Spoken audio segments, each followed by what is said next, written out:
लोकतंत्र की कई आयाम हैं, बट निश्चित रूप से जो हमारे संविधान के प्रियम्बल में लिखा है वो उनके स्तंभ हैं। फ्रेटर्निटी एक शब्द इस्तेमाल किया प्रियम्बल में, आपसी मेलजोल, भाईचारा। दूसरा वर्ड जो बाद में संशोधन द्वारा आया है सेकुलरिज्म, निरपेक्षवाद, समरी धर्म का पंथ निरपेक्षवाद इत्यादि।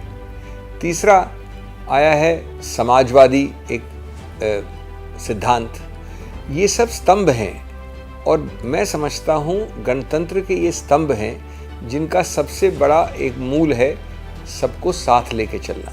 जो लिंकन ने कहा था democracy is of the people, by the people, for the people, तो उसमें ऑफ द पीपल जो है इसका मतलब है कि हर व्यक्ति की इस गणतंत्र में थोड़ी ओनरशिप है, साझेदारी है। जब आप उसको कम करते हैं तो आप गणतंत्र को कम करते हैं। जब आप भय फैलाते हैं तो आप गणतंत्र को कम करते हैं। जब आप डॉसिये राज करते हैं, जब आप आपसी मतभेद, मनमुटाव, विभाजन की राजनीति खेलते हैं तो आप गणतंत्र को कम करते हैं। निश्चित रूप से राहुल गांधी विदेश जाते हैं। देखिए, राहुल गांधी काफ़ी अरसे से निडरता से, स्पष्ट रूप से, बुलंद रूप से अपनी बात रखते हैं। वो डरते नहीं हैं, दुष्प्रभाव में नहीं आते आसानी से। सोच समझ के कि पीठ के पीछे देखो क्या हो रहा है उसके बाद बोलो, वैसा नहीं करते। अब वो विदेश जाते हैं तो एक झूठे, आडंबरित, झूठे राष्ट्रवाद के आधार पर उन पर अटैक होता है। राष्ट्रवाद को एक बहाना बनाया जाता है और कहते हैं कि साहब आप तो राष्ट्रवाद विरोधी हैं। वापस आते हैं तो एक बड़ी अजीबोगरीब कंडीशन रखते हैं कि साहब आप जब तक पहले माफ़ी नहीं मांगेंगे आप संसद में नहीं बोल सकते और हम आपको बोलने नहीं देंगे, हम अवरुद्ध करेंगे। 75 साल में एक दो बार भी ऐसा नहीं हुआ होगा, 2-3 बार हुआ होगा मैक्सिमम, कि सत्तारूढ़ पार्टी कहती है कि हम अवरुद्ध करेंगे। वो उससे बाहर निकलते हैं संसद से तो कहते हैं हम आपका जो बोला है भाषण आपने, जिसे प्रधानमंत्री बोले थे, उसको हम प्रिविलेज कमेटी में डाल देंगे। तो ये प्रक्रियाएं क्या है? ये बौखलाहट दर्शाती हैं, घबराहट दिखाती हैं, ये एक भय दिखाती हैं। और आज ये राहुल गांधी की सिर्फ बिंदु नहीं है, ये इस जरिए से पूरी विपक्ष की आवाज़ को बंद करना चाहते हैं, दबाना चाहते हैं। आज आप में और मेरे में, विपक्ष के अलग अलग अंगों में विरोधाभास हो सकता है, मनभेद नहीं है, मतभेद हो सकता है, लेकिन मूल बात यह है कि कुछ 4-5 मूल मुद्दों पे पूरी तरह से सहमति है। आपका प्रादेशिक कारणों से मेरे से झगड़ा हो किसी एक प्रदेश में, आपका किसी और ऐतिहासिक कारण से हो, लेकिन इस मामले में हर दिन साथ खड़े होते हैं। अभी खड़गे जी के यहाँ पर जो डिनर हुआ वो, उसके अलावा जो गांधी मूर्ति के नीचे होते हैं प्रदर्शन, इसमें हमने बड़े बड़े सिद्धांतों के लिए, अखिल भारतीय सिद्धांतों के लिए, मेन चुनाव 2024 के लिए, यानी कि संकीर्ण प्रादेशिक कंसिडरेशंस के लिए साथ मिलके, साथ खड़े होकर बोलने की निर्णय किया है। ये तो मजाकिया है, इससे ज़्यादा मजाकिया कोई चीज़ नहीं। पहली बात तो ये कहना कि ओबीसी एक बैकवर्ड समुदाय है, जहाँ तक जो नाम लिए, मैं नाम नहीं लेना चाहता, जो सरनेम लिया गया, वो समुदाय, उस सरनेम में अलग अलग धर्म के लोग होते हैं, पारसी से लेके, हिंदू से लेके, कोई और नाम भी होते हैं, मुसलमान भी होते हैं। दूसरा, वो सरनेम ओबीसी निश्चित रूप से होगा, अनिवार्य रूप से होगा, गलत है।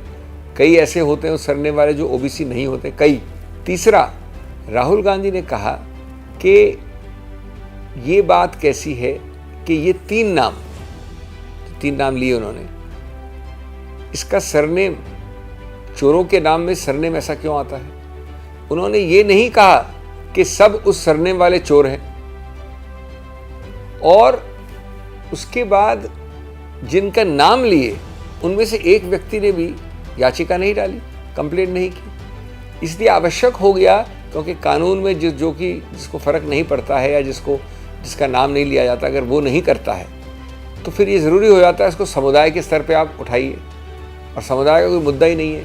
बीजेपी इस बात से बहुत घबराई हुई है कि जब राहुल गांधी बोलते हैं, कभी वो बघेल साहब को इधर देखते हैं, कभी आप गहलोत साहब को देखते हैं इधर स्टेज पे उनके साथ। राहुल गांधी जो इतने लोगों से, पिछड़े जातियों से, ओबीसी से, भारत जोड़ो यात्रा में 4000 किलोमीटर में 4, 4.5, 5, पौने 5 महीने मिले हैं, क्या समझते हैं आप कि वो अपमान करेंगे ऐसे कम्युनिटीज़ का?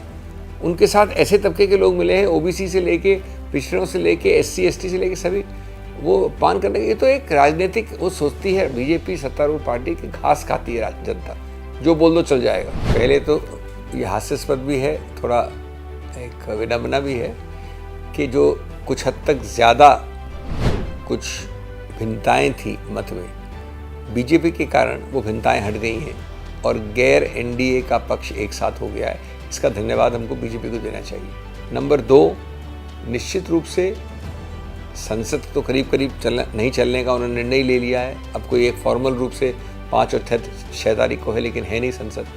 तो मैं समझता हूँ कि वो भारत जोड़ो से बहुत घबराए हुए थे।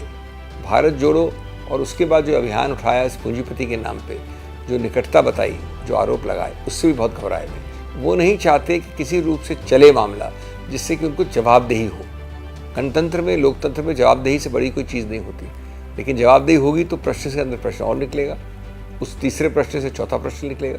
वो नहीं चाहते ये, और इसलिए ये घबराहट का द्योतक है, बौखलाहट का द्योतक है, और एक प्रकार से इस मान्यता का द्योतक है कि इसमें दाल में काला नहीं है, दाल ही काली है। मैं नहीं समझता कि कांग्रेस का इतिहास, कांग्रेस की विरासत कोई हद तय करती है इन चीज़ों में। जहाँ तक मूल सिद्धांत हैं उसको आप धर्मनिरपेक्षता मान लीजिए, फ्रेटर्निटी, सौहार्द मान लीजिए, साथ लेने के चलने की एक भावना मान लीजिए, करुणा मान लीजिए, इन चीज़ों में अगर कोई हद का सवाल नहीं उठता। ये कौन सी पार्टी का कौन सी विरासत है? ये गांधी जी के पहले से और गांधी जी से होते हुए 100 साल, 125 साल, 150 साल की विरासत है। इसके लिए मैं समझता हूँ पीछे हटना, और ख़ास तौर से राहुल गांधी, वो किसी रूप से डराए जाने, धमकाए जाने, दबाए जाने, उनका गला घोंटने वाली प्रक्रिया, उससे वो और बुलंद हो जाते हैं। उन्होंने तो कहा है, बल्कि कई बार हम लोग कहते हैं कि साहब आपको ये ऑफ़र नहीं करना होगा कि मुझे जेल जाना है तो जेल भेजिए ना मुझे आप। कई बार बोलते हो ऐसा।